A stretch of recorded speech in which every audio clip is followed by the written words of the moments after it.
আজকে সারাদিন বৃষ্টি হচ্ছে, তো হট করে আমার ছোটোবেলার একটা ইনসিডেন্ট মনে পড়লো, তাই আমি ভাবলাম তোমাদের সঙ্গে একটু শেয়ার করি। তো ছোটোবেলায় একদিন আমার পড়া ছিল সকাল 7টার সময়।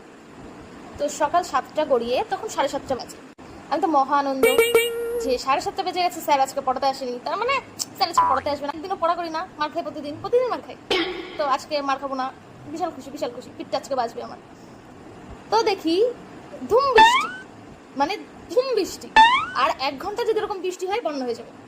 তার মধ্যে আমার স্যার গায়ে রেইনকোট পরে ছাতা মাথায় দিয়ে চলে এসেছে আমাকে পড়াতে।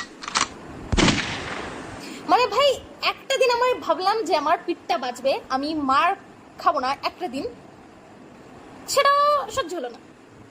মানে মারতে না পারলে হাতের মধ্যে মনে চুলকায়। আমার মতন কে কে ছিলে একটু জানাও, কমেন্ট করো একটু, আমিও জানি কে কে আমার মতন ছোটবেলা থেকে মার খেয়ে এসছো স্যারেদের কাছে।